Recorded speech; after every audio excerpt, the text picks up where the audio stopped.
이 시간 우리 함께 예배하는 분들과 한번 인사하겠습니다. 우리 좌우에 계신 분들과 한번 인사할 때요, 믿음으로 삽시다 한번 인사하겠습니다.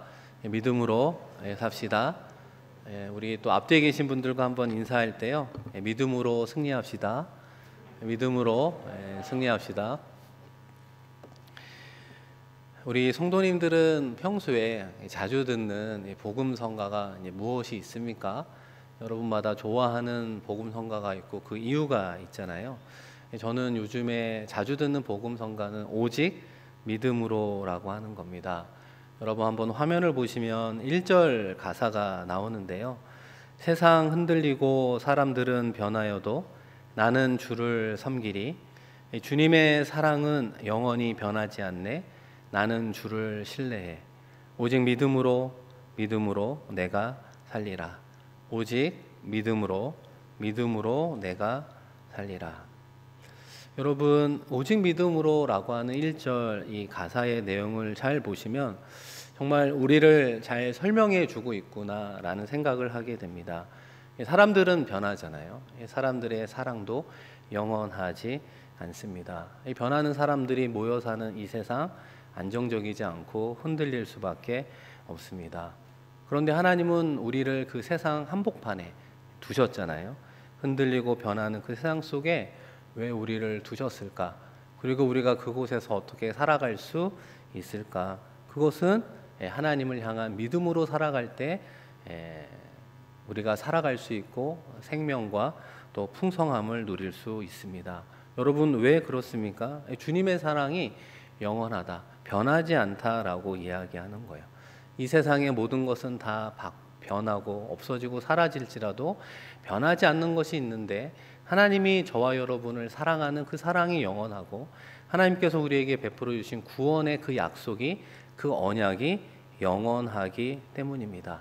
그렇기 때문에 우리가 그 변하지 않는 주님을 신뢰할 때, 변하지 않는 그 주님에 대한 믿음으로 나아갈 때 살 수 있고, 그 믿음만이 우리에게 생명을 주고 승리를 주시는 것입니다.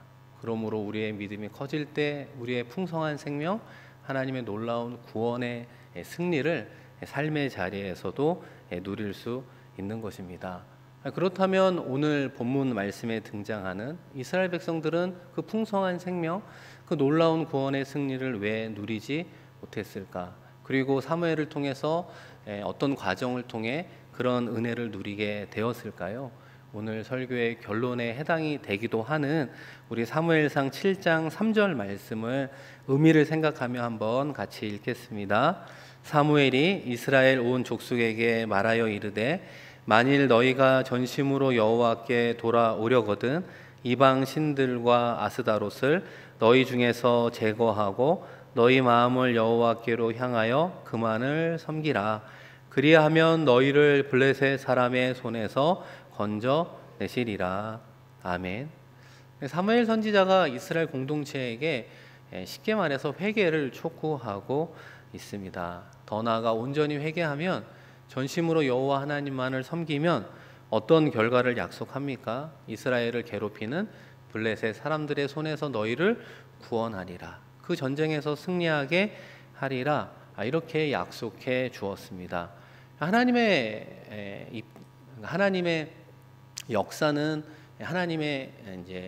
역사는 이 결과에서 나오는 것이고, 그 결과를 이루어가는 그 과정 속에 우리가 해야 되는 그 부분을 사무엘 선지자가 회개라고 하는 부분으로 사실은 뭉뚱그려 이야기를 하고 있는데요. 특별히 어떤 회개를 촉구하고 있는가? 그것은 이스라엘의 이중 생활을 꼬집고 있는 것입니다. 이스라엘의 이중 생활로 인해서 앞서 말씀드렸던 풍성한 생명을 누리지도 못하고 그들의 삶의 자리에 베풀어 주시는 구원의 승리도 경험하지 못하게 되었다라고 하는 겁니다. 그 당시 가나안에서는 이제 일반 사람들이 어떤 신을 섬겼냐? 바알과 아스다롯을 섬기게 되었습니다. 바알은 남신들의 대표적 신이고요. 이 아스다롯은 여신들의 대표적인 시인이었습니다. 그런데 이 바알과 아스다롯의 공통점은 무엇이었냐면 풍요와 다산의 신들이었다라고 하는 것이죠. 풍요와 다산을 주니까 이스라엘 백성들을 포함한 가나안 족속들이 다 바알과 아스다롯을 섬겼다라고 하는 거예요. 그렇다면 그 당시 이스라엘 백성들은 하나님을 섬기지 않았습니까? 아니죠. 섬기고 있었다라고 하는 거예요. 그래서 그들의 신앙생활, 이중적 신앙생활을 요즘 말로 하면 이렇다라고 하는 건데요. 예배 시간마다 예배도 드리고 11조도 드리고 선교할 때 헌신도 한다는 거예요. 그런데 어디서부터 달라지느냐? 이 실제적인 삶의 자리에서, 특별히 일하는 직장, 자녀를 양육하는 가정, 또 홍기가 되어 결혼하는 문제, 직장을 선택하거나 이직하는 실존적 문제 앞에 직면했을 때에는 그들이 가지고 온 사고 체계는 철저하게 바알과 아스다롯의 가치를 따랐다라고 하는 거예요. 그러니까 주일에는 예배를 드렸는데 이 삶의 자리에서는 풍요를 가져다주는 이 바알과 아스다롯의 가치를 추구하는 삶을 살았다라고 하는 거예요. 그것이 그들의 이중적 사고방식이라고 말할 수 있습니다. 그렇다면 그들의 삶의 결과는 어떻습니까? 풍요를 쫓는 그들의 인생의 목적이었는데 목적을 잘 달성하고 행복하게 살았습니까? 그렇지 않았어요. 평화롭지도 않고 행복하지도 않았습니다. 왜 그러냐면 블레셋이 오랫동안 그리고 끊임없이 이스라엘을 침범하고 괴롭히고 전쟁할 때마다 큰 패배를 안겨주었습니다. 특별히 수확하는 계절만 되면 침공해서 수확물을 빼앗아 가는 일이 매년 반복하는 일들이 이루어지게 되었다라고 하는 거예요. 그러니까 이스라엘 백성들이 블레셋과 여러 번 전쟁을 하지 않았겠습니까? 그럴 때마다 연전연패를 하게 되었습니다. 특별히 사무엘상 4장, 5장, 6장을 나중에 집에 가서 한번 읽어보시면 이 하나님의 임재의 상징, 하나님께서 함께 하신다는 그 임재의 상징인 여호와의 언약궤에 대한 내용으로 채워져 있습니다. 연전연패를 하니까 우리가 하나님의 임재의 상징인 여호와의 언약궤를 앞세워 블레셋과 한번 싸워보자. 하나님이 함께 할 거야. 승리할 수 있을 거야. 이렇게 생각하고 앞세우게 되었는데 어떻게 되었습니까? 실패하고 말았습니다. 그러니까 그 당시 이스라엘의 지도자들이 어떻게 생각을 했느냐? 이 하나님의 언약궤를 일종의 부적, 승리의 담보물로 전락시키고 말았습니다. 그러니까 하나님의 힘을 사유화하여 승리를 위해 이용하려고만 했던 것입니다. 그래서 하나님의 언약궤를 앞세웠지만 결과적으로 수만 명의 이스라엘 병사들이 죽고 블레셋에게 대패하게 되었습니다. 그리고 시간이 흘러서 그 여호와의 언약궤는 어떻게 되었습니까? 20년 동안 기럇 여아림의 방치해 두었어요. 이걸 앞세운다고 승리하지 못하니까 그들에게는 별 도움이 안 된다고 생각했던 것입니다. 그러니까 오랫동안 이스라엘 백성들이 그 신앙의 깊은 잠에서 깨어나오지 못했습니다. 그러면서도 여전히 풍요의 우상을 섬겼다라고 하는 거예요. 우상의 가치를 삶의 한 축으로 삼고 살아가면서도 하나님을 완전히 놓은 것도 아닌 채 어정쩡한 이중적 신앙의 삶을 그들이 살아가고 있었습니다. 바로 그때 그 상황에 하나님께서 사무엘 선지자를 세우게 되었습니다. 그리고 때가 되어 사무엘 선지자가 온 이스라엘을 향해 미스바로 모이라 이렇게 말씀하잖아요. 이 미스바의 위치가 예루살렘 북동쪽 한 13km 되는 지명인데요. 이스라엘 지파의 어떤 족장, 수령들이 어려운 일이 있을 때마다 이곳에 모여서 회의했던 곳으로 유명합니다. 왜냐하면 이 미스바라고 하는 뜻이 두 가지를 가지고 있는데 하나는 이 망대라고 하는 뜻이 있고요. 이 망대의 역할이 무엇입니까? 지키는 사람, 이 파수꾼이라고 하는 뜻을 가지고 있습니다. 그러니까 지형이 좀 높은 곳에 있었던 것입니다. 우퉁선 망대에 모여서 이스라엘 지도자들이 땅을 내려다 볼 수 있는 거예요. 여러분 우리들도 산에 올라가서 살고 있는 우리의 삶을 보면 되게 작은 모습을 보게 되잖아요. 뭐 호연지기를 기른다 뭐 이런 말도 하지만 이 전체적인 부분을 보게 되는 것 아닙니까? 내가 혹시 일면을 보았기 때문에 실패한 것 아닌가? 이 전체적인 것을 보는 장점도 있지만 그 당시 하나님은 하늘에 있다는 생각을 했기 때문에 하늘에서 바라보시는 하나님의 입장으로 그들도 바라보려고 했던 것 같아요. 무엇이 잘못되었는지, 그렇다면 우리가 어떻게 해야 하는가? 라고 하는 것을 미스바에 모여서 의논했던 것 같습니다. 동시에 이스라엘 지도자들에게 무엇을 요구한 겁니까? 영적 파수꾼으로서의 역할을 요구하고 있습니다. 그렇다면 그들이 영적 파수꾼으로서의 역할을 하려면 먼저 깨어나야 되는 것 아니겠습니까? 그 모든 것을 잘 알고 있었던 사무엘 선지자가 이 미스바에 모이라라고 하는 그 모임의 성격을 어떻게 규정하고 있습니까? 하나님께서 허락해 주신 언약을 갱신함으로 하나님의 말씀을 멀리하지 않고 가까이 하는, 붙잡는 것으로 깨어나기를 원하고 있습니다. 그러니까 이스라엘 백성들은 대대로 언약을 알고 있어요. 대표적인 언약 몇 개가 있잖아요. 여러분 출애굽기 19장에 나오는 시내산 언약이 있지 않습니까? 내가 너희를 제사장 나라로, 내가 너희를 거룩한 백성으로 삼아주고 내가 너희를 소유로 삼고 가나안 땅을 허락해 주겠다, 인도해 주겠다, 이런 것이 시내산 언약의 골자였습니다. 모세의 후계자 여호수아도 죽기 전에 세겜이라고 하는 곳에서 언약을 맺잖아요. 내가 너희 앞에 복과 저주를 두었는데 너희가 이 시간 섬길 자를 오늘 택하라. 오직 나와 내 집은 여호와를 섬기겠노라.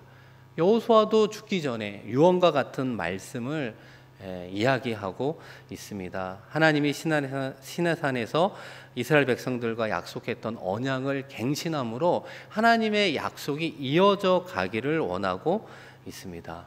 그러나 이스라엘 백성들이 앞서 말씀드린 것처럼 여호수아의 죽음 이후에 그 하나님의 언약으로부터 멀어지게 되었습니다. 여러분, 그 기간이 무려 사사시대 350년이라고 하는 그 긴 시간 속에 하나님의 말씀이 끊어지게 되었습니다. 하나님의 말씀이 끊어지니까 가장 칠흑 같은 영적 어두움의 시기, 영적으로만 어둡는 것이 아니라 블레셋의 끊임없는 침범으로 괴로운 인생을 살아가게 되었습니다.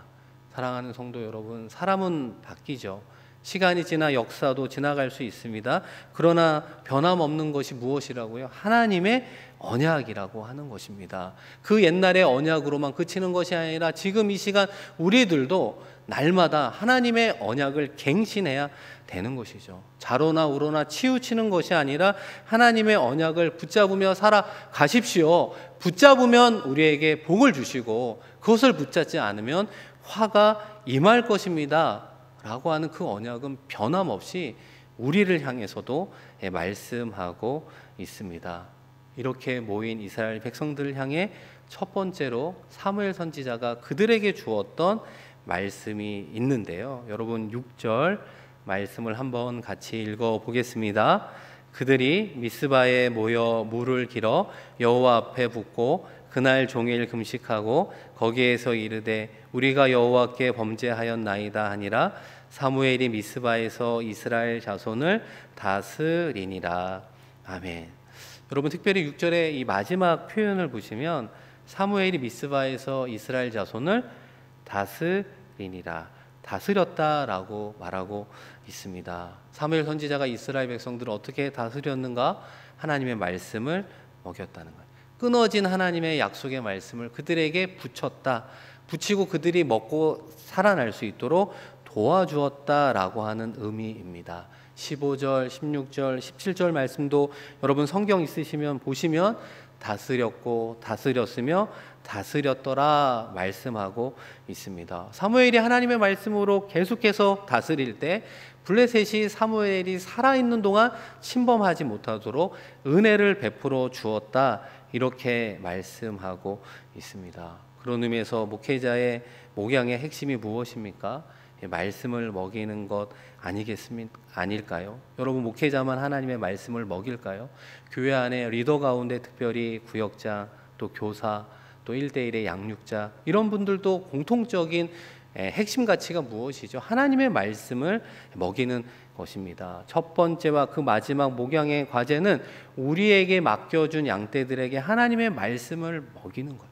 여러분, 그것을 꼭 기억하시면 좋겠습니다. 구역 예배를 드려도 되고 드리지 않아도 되는 것이 아니라 그 예배를 통해, 교회 학교의 공과를 통해, 여러분의 일대를 통해, 여러분의 말씀을 배우는 그 시간을 통해 그것이 이루어지지 않으면 여러분 나머지는 종교 행위에 불과한 거예요. 종교 행위에 불과하다는 것을 몸소 누가 보여준 거예요? 사사시대에 이스라엘 백성들이 보여주었던 것입니다. 그런 의미에서 사무엘은 말씀이 끊어진 시대에 앞서 말씀드린 미스바 언약을 갱신하면서 6절 말씀을 주었다라고 말씀을 드렸는데요. 앞부분에 보시면 물을 길어 여호와 앞에 부었다 말씀하고 있습니다. 이 가나안 지역에서 가장 중요한 가치가 뭐라고 말씀드렸죠? 풍요라고 말씀을 드렸습니다. 그런데 이 풍요와 뗄래야 뗄 수 없는 자원이 하나 있는데 그게 뭘까요? 물이라고 하는 겁니다. 물이 있으면 풍요롭지만 물이 없으면 풍요로울 수 없는 땅이 이스라엘 땅 아니겠습니까? 그러므로 여호와께 물을 붓는다 라고 하는 그 첫 번째 신앙의 행위가 무엇을 이야기하느냐? 자신들의 풍요가 바알과 아스다롯을 섬길 때 이루어지는 것이 아니라 그 풍요의 열쇠는 하나님이 주고 있다라고 하는 것을 실천하고 있습니다. 이어진 그들의 행동이 어떻게 나타납니까? 그날 종일 금식했다 말씀하고 있습니다. 이 금식이라고 하는 건 식사를 금하는 것 아닙니까? 신앙적으로 보면 하나님 앞에 징벌을 받는 모습일 수도 있고 어떻게 보면 하나님 앞에 겸손한 신앙인의 모습입니다. 여러분도 한 끼 혹은 하루, 3일, 일주일 이런 금식을 해본 적이 있잖아요. 이 금식을 하면 처음에는 식욕에 대한 욕구가 더 왕성하기도 해요. 평소에 먹고 싶지도 않았던 음식도 막 생각이 나기도 합니다. 그런데 일정 시간이 지나고 나면 금식의 유익을 알 수 있는데 힘도 빠지고 이러다 보니까 내가 왜 금식하게 되었는가라고 하는 생각과 마음이 하나로 모이게 되더라. 내가 왜 기도를 제목을 가지고 금식하게 되었는가? 그 기도 제목에 집중하게 되더라. 우리의 기도를 들으시는 하나님께 집중하게 되더라. 그래서 금식 기도가 하나님 앞에 진실된 기도일 수밖에 없는 것입니다. 그렇다면 이스라엘 백성들이 올린 진실한 기도의 내용은 무엇입니까? 6절 그 다음 표현에 보시면 우리가 여호와께 범죄하였다. 이스라엘 백성들의 진심 어린 회개가 드디어 나오기 시작을 했습니다. 지난 주일에도 회개에 대한 말씀을 드렸죠. 세상을 향하던 발걸음을 유턴해서 하나님께로, 하나님으로부터 멀어진 발걸음이 있다면 가까워지는 것이 바로 회개의 모습이라고 할 수 있습니다. 특별히 이스라엘 백성들이 오늘 말씀을 통해 보여준 우리가 여호와께 범죄하였다라고 하는 건 나의 이중 생활을 내려놓겠다라고 하는 것입니다. 더 이상 바알과 아스다롯을 섬기지 않겠다. 풍요의 신을 쫓지 않고 하나님만을 쫓겠다라고 하는 나의 걸림돌을 내려놓는 것을 말할 수 있습니다. 그런 면에서 우리가 2022년 새해를 보내며 하나님께 기도하고 특별히 나아가는 부분들이 있잖아요. 여러분이 하나님 앞에 나아가는데 신앙의 걸림돌이 무엇이 있을까요? 그것을 먼저 제거하지 않고 하나님 앞에 더 가까이 나아갈 수 없습니다. 여러분의 신앙의 발목을 잡는 걸림돌이 무엇이 있을까요? 이스라엘 백성들이 이렇게 미스바에 모여 성회를 하게 되었는데 예상하지 못한 일이 하나 발생하게 됩니다. 성회 중에 전쟁이 일어나게 되었는데요. 여러분 7절과 8절 말씀에 보시면 이스라엘 자손이 미스바에 모였다 함을 블레셋 사람들이 듣고 그들의 방백들이 이스라엘을 치러 올라온지라. 이스라엘 자손들이 듣고 블레셋 사람들을 두려워하여 이스라엘 자손이 사무엘에게 이르되 당신은 우리를 위하여 우리 하나님 여호와께 쉬지 말고 부르짖어 우리를 블레셋 사람들의 손에서 구원하시게 하소서 하니. 아무래도 블레셋 사람들이 미스바에 많이 모였다, 일종의 첩보를 들은 것 같아요. 블레셋과 한 번 더 전쟁을 하려고 모이나 보다. 전통적으로 미스바에 모였다고 말씀을 드렸잖아요. 그러다 보니까 오해를 했는지 먼저 선공을 하게 된 것입니다. 여기서 우리가 자연스러운 질문이 하나 있잖아요. 아니 이스라엘 백성들이 보통 때도 아니고 미스바에 모여서 성회하고 회개 자복하며 이제는 전심으로 하나님을 섬기겠다고 결단하는 아주 중요한 시기에 그들의 생존의 문제, 실존의 문제가 달려있는 전쟁을 허락한 이유가 무엇일까라는 생각을 하게 됩니다. 앞서도 말씀드렸던 것처럼 그 당시 이스라엘 백성들의 신앙의 가장 문제는 이중적 신앙생활이라고 말씀을 드렸죠. 하나님을 믿지 않는 것은 분명히 아닌데 현실에 들어가면 그래도 이게 있어야지. 이렇게 생각하면서 바알도 아스다롯도 이 세상의 번영과 안정과 풍요도 동시에 구했던, 그러니까 하나님 보시기에는 하나님도 섬기고 바알도 섬기는 이중적 신앙생활을 했다고 말씀을 드렸습니다. 이것을 청산할 수 있는 하나님의 방법이 우리의 실존을 흔드는 전쟁을 일으키는 것이었던 거예요. 우리 모두가 공통적으로 보면 코로나와의 전쟁을 하고 있습니다. 코로나 3년차를 보내며 건강과 안전에도 힘쓰지만 시간이 누적이 되면서 우리의 몸도 마음도 지쳐가고 있잖아요. 또 코로나로 직격탄을 맞은 업종에서는 말할 수 없는 경제적인 어려움도 있습니다. 계속해서 재택근무를 하면서도 총성 없는 전쟁터와 같이 무한 경쟁 속에 있는 우리 가정의 가장들의 어려움도 있지 않겠습니까? 더 나아가 여러분을 계속해서 괴롭히는 여러분의 존재와의 끊임없는 싸움도 있을 수 있습니다. 그런데 여러분, 일반적인 전쟁의 승패의 요인이 무엇일까요? 고대 근동 이스라엘과 블레셋과의 전쟁에서 승리의 승패는 어떻게 나누어지게 되겠습니까? 병력이 얼마나 많은가, 얼마나 무기가 좋은가, 얼마나 전력이 있는가, 때로는 스피릿이라 할 수 있는 사기가 얼마나 충천한가, 이런 부분들일 수 있잖아요. 그런데 오늘 말씀은 이스라엘 백성들의 승리를 어떻게 묘사하고 있는가? 사무엘이 번제를 드릴 때 전쟁에서 승리하게 되었다 말하고 있습니다. 여러분, 특별히 10절 말씀을 한번 같이 읽어볼까요? 사무엘이 번제를 드릴 때에 블레셋 사람이 이스라엘과 싸우려고 가까이 오매 그날에 여호와께서 블레셋 사람에게 큰 우레를 발하여 그들을 어지럽게 하시니 그들이 이스라엘 앞에 패한지라. 이번 전쟁의 승리는 사실은 상대방의 어떤 조건에 의해서 승패가 결정난 것이 아니었습니다. 하나님의 도우심이 있었죠. 큰 우레를 발하여 그들을 어지럽게 하는 가운데 이스라엘이 승리하게 되었습니다. 그런데 여러분, 7장 10절에 어떤 표현이 함께 나오고 있냐면 사무엘이 번제를 드릴 때라고 하는 것입니다. 그러니까 사무엘이 예배를 드리고 있을 때 하나님께서 궁극적으로 그들에게 승리를 주신 부분을 강조하고 있습니다. 그렇다면 사무엘이 드린 번제는 특별한 번제였을까? 여러분, 9절에 보시면요, 사무엘이 젖먹는 어린 양 하나를 가져다가 온전한 번제를 여호와께 드리고 이스라엘을 위하여 여호와께 부르짖음에 여호와께서 응답하셨더라. 미스바에서 회개를 마치고 이스라엘 백성들이 번제를 드리게 되었어요. 번제는 다 태워드리는 제사의 특징이잖아요.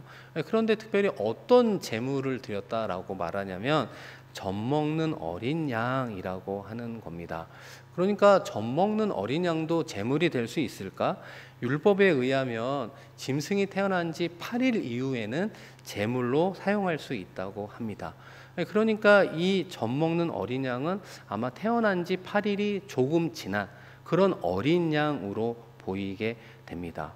여러분, 그렇잖아요. 오랜만에 끊겨진 하나님의 말씀을 회복하는 가운데 우리로 치면 예배를 드리는 거잖아요. 그러면 제물을 드릴 때 살찐 송아지 한 마리 통 크게 드리는 게 좋을 수 있잖아요.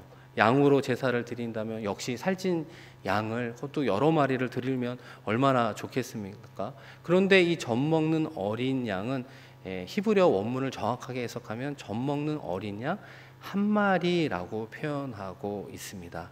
여러분, 이것은 무엇을 의미하고 있을까요? 첫 번째는 이 젖먹는 어린 양은 이 하나님께 헌신된 이스라엘을 이야기하는 거죠. 정말 헌신된 이스라엘 백성을 이야기하는 것입니다. 동시에 무엇을 이야기하고 있을까요? 어미의 보호가 없으면 살지 못하는 이 어린 양이 누구와 같다고요? 이스라엘과 같다는 거예요. 이 젖먹는 어린 양은 어미가 없으면 살 수 없는 존재 아니겠습니까? 어미가 없이 살 수 없는 이스라엘을 가리킴과 동시에 어미 없이 살 수 없는 지금의 우리를 이야기하고 있는 것입니다. 하나님의 보호하심 속에서만 우리가 살아갈 수 있습니다. 우리의 존재를 젖먹는 어린 양으로 어머니의 보호, 하나님의 보호 없이 살아갈 수 없음을 신앙적으로 하나님께 올려드리고 있는 것입니다. 그럴 때 하나님이 우리의 영적 부모가 되어서 우리들의 삶의 자리를 지키시고 보호하여 주시는 것입니다. 여러분, 동일한 맥락에서 우리 마태복음 6장 31절에서 33절 한번 마지막으로 같이 읽어 보겠습니다. 그러므로 염려하여 이르기를 무엇을 먹을까 무엇을 마실까 무엇을 입을까 하지 말라. 이는 다 이방인들이 구하는 것이라. 너희 하늘 아버지께서 이 모든 것이 너희에게 있어야 할 줄을 아시느니라. 그런즉 너희는 먼저 그의 나라와 그의 의를 구하라. 그리하면 이 모든 것을 너희에게 더하시리라. 아멘. 하나님은 우리가 무엇을 먹고 마시며 살아가야 되는지, 우리가 하나님께 올려드리는 기도의 제목이 무엇인지 다 알고 계시고 그것이 또한 필요함도 아시는 분입니다. 그런데 그것을 먼저 구하는 것이 아니라 하나님의 나라와 의라고 하는, 하나님을 우선시하는 삶, 그런 삶을 살아갈 때 우리에게 필요한 이 모든 것을 더하여 주시는 하나님의 은혜와 선물을 허락해 주신다고 말씀하고 있습니다. 우리가 하나님을 섬기죠. 우리가 하나님을 예배하고 있습니다. 그런데 우리의 욕심을 채워가거나 불순한 요소를 제거해야 되는 것이죠. 하나님을 우리의 유일한 인생의 목적으로 여겨야 되는 것입니다. 그런데 어느 순간 우리의 이중생활이라고 하는 것은 하나님을 나의 수단으로 여길 때 이중적 신앙생활인이 된다라고 하는 것입니다.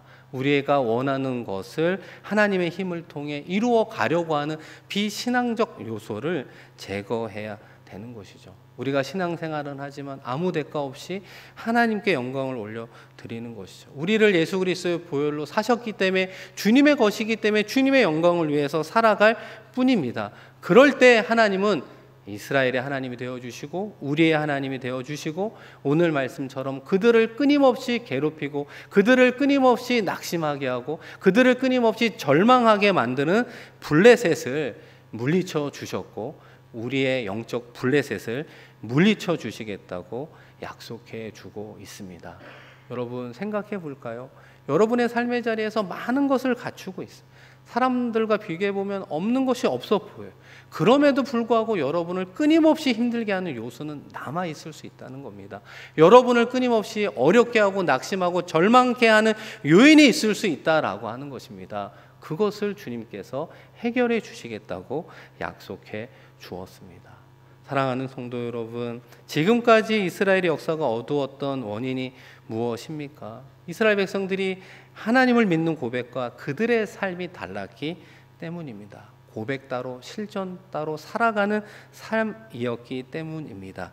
그렇기 때문에 그들이 속한 삶의 자리에 그들의 실존 가운데 하나님이 개입해 주었죠. 예상하지 못한 전쟁을 경험하지만 이스라엘 백성들이요, 참된 실존이 무엇이냐? 그 실존을 무너뜨리는 가장 힘든 게 무엇이냐? 전쟁일 수 있지만 그 전쟁의 승리는 하나님에게 있다라고 하는 것을 가르쳐 주었습니다. 사랑하는 성도 여러분, 우리가 입술로 하나님이 다 하십니다라고 고백하며 기도합니다. 그러나 우리의 삶의 자리에서는 우리의 계획을 세우고 또 그 계획대로, 그 방법대로, 그 방식대로 하나님이 움직여 주기를 원하고 있지 않습니까? 우리가 기도하지 않는 건 아닌 것 같아요. 그러나 나의 기도의 내용은 무엇입니까? 나의 계획에 따른 하나님의 응답이 촉구되기를 원하는 기도이지 않습니까? 그 기도가 이중적 기도 생활이라고 하는 것입니다. 우리가 해야 되는 바른 기도는 무엇입니까? 비록 내가 계획은 세울지라도 그 세운 계획이 하나님의 뜻 안에서 이루어지기를 기도하는 것이죠.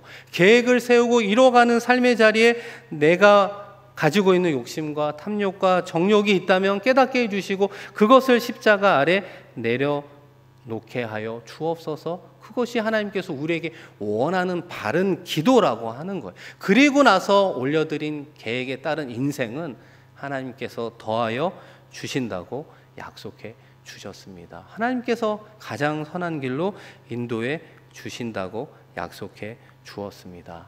사랑하는 성도 여러분, 우리가 바르게 믿는 것이 실제가 되고 우리의 실존이 되었으면 좋겠습니다. 이스라엘 백성들이 바로 이 지점에서 실패하고 말았습니다. 하나님을 완전히 놓은 것은 아닌데 나에게 풍요를 주고 먹거리를 주고 이 땅의 물질을 가져다 주는 신을 또한 섬겼던 이유가 여기에 있는 것이죠. 그런 의미에서 우리도 하나님을 섬긴다고 하면서도 우리 안에 섬기고 있는 바알과 아스다롯이 무엇이 있습니까? 그것을 주님의 십자가 아래 내려놓을 때 하나님께서 우리에게 풍성한 생명, 온전한 구원의 승리를 허락해 주십니다. 그리고 사무엘 선지자가 이것을 기념하기 위해 기념탑을 하나 세우게 되잖아요. 여러분, 사무엘상 7장 12절 말씀인데요. 사무엘이 돌을 미스바와 센 사이에 세워 이르되 여호와께서 여기까지 우리를 도우셨다 하고 그 이름을 에벤에셀이라 하니라. 아멘. 에벤에셀, 도움의 돌이라고 말합니다. 여호와께서 여기까지 우리를 도우셨다. 에벤에셀의 기념탑을 바라보며 하나님의 도움을 기억하기 위함입니다. 사랑하는 성도 여러분, 우리는요, 누군가의 도움 없이는 절대로 살아갈 수 없는 사회적 동물입니다. 그 중에 가장 필요한 도움은 물질일 수밖에 없습니다. 물질 없이 어떻게 우리가 살아갈 수 있겠습니까? 그러나 하나님의 도움 없이는 이 모든 것이 아무것도 아님을 진실되게 고백하고 하나님 없이는 살 수 없음을 그 제1순위로 여기며 살아가기를 주님께서 이 시간 저와 여러분에게 요청하고 있습니다. 그러면 우리에게 필요한 의식주, 우리의 자녀, 우리의 직장과 우리를 끊임없이 괴롭히는 그 요인까지도 하나님께서 은혜 가운데 구원의 선물을 허락해 주실 줄로 믿습니다. 우리가 걷는 인생의 길목마다 에벤에셀의 기념탑이 필요한 것 아닐까요? 언제 하나님께서 우리의 삶의 자리에 에벤에셀의 기념탑을 허락해 주실까요? 하나님만을 섬기는 우리의 온 마음, 전심으로 하나님을 향한 그 마음이 하나님의 마음에 닿을 때 우리의 삶의 자리에 영적인 에벤에셀, 도움의 기념탑을 허락해 주실 줄로 믿습니다. 그 주님의 도움의 은혜를 이번 한 주도 누리며 승리하는 우리가 되기를 소망합니다. 우리 이 시간 함께 말씀 기억하며 기도하겠습니다. 우리가 말씀을 기억하며 또 기도하고요, 또 미스바에서의 기도가 또 중보 기도이지 않습니까? 우리 말씀을 전하는 우리 목회자들을 위해서도 기도해 주시고, 교회 안에 우리 중직자들을 위해서도 기도해 주시고, 특별히 말씀을 맡으며 귀한 역할을 감당하는 우리 구역장, 교사, 1대1의 양육자, 또 한글을 가르치는 분들, 우리 가르침에 속한 많은 분들, 맡겨준 양떼들에게 하나님의 말씀을 먹이는 일에 소홀하지 않도록 은혜 더하여 주시옵소서. 특별히 미스바가 나라와 민족을 위한 모임의 장소 아니었습니까? 우리 한 번 더 기도할 때요, 20대 대선이 20여일 다가오고 있습니다. 정말 누구를 뽑아야 할지 정말 모르겠다라고 하는 것이 한국의 백성들의 공통된 의견인 것 같습니다. 각종 의혹과 네거티브의 공격들이 만연한 대선 전국 가운데 정말 하나님 누구를 뽑아야 될까요? 하나님을 두려워하는 아버지 안의 후보를 뽑게 하여 주시고, 특별히 대한민국 가운데 하나님의 공의, 하나님의 정의의 가치가 실현될 수 있는 대한민국이 되게 하시고 그런 대선이 되게 하여 주시옵소서. 이 시간 우리 주여 한번 부르고 하나님께 간절히 기도합니다. 주여, 하나님 아버지, 이 시간 이 자리에 우리 모두를 하나님을 예배하는 예배자로 불러주시니 고맙고 감사합니다. 사무엘 선지자를 통해서 이스라엘을 깨우는 역할을 감당해 주셨는데, 우리가 속한 우리의 모임과 공동체 가운데 영적인 리더들이 깨어나게 하여 주시옵소서. 저로부터 싱가포르 한인교회 중직자들, 말씀을 맡았던 목회자, 구역장, 교사와 양육자들 한 분 한 분을 기억하여 주셔서 다시 한번 하나님의 말씀으로 깨어나게 하여 주시고, 하나님의 말씀으로 우리의 영적인 꼴을 먹이기에 부족함이 없도록 역사하여 주시옵소서. 아버지 하나님, 기도합니다. 나라와 민족을 위해서도 끊임없이 기도했던 사무엘처럼 우리도 하나님 앞에 엎드려 기도하게 하여 주시고, 온전히 하나님께 내어 드릴 때 어린 양과 같은 우리의 존재를 하나님이 지키시고 보호하시고 승리를 허락해 주셨음을 깨닫게 하여 주시옵소서. 다시 한번 우리를 끊임없이 괴롭게 하는 요인으로부터의 진정한 자유를 누리며 나아가게 하여 주시옵소서. 아버지 하나님, 대한민국을 하나님께 올려드립니다. 다가오는 대선 가운데도 하나님 함께하여 주셔서 하나님을 두려워하는 자를 뽑게 하여 주시고, 하나님의 공의와 하나님의 정의가 대한민국 가운데도 실현될 수 있도록 은혜 더하여 주시옵소서.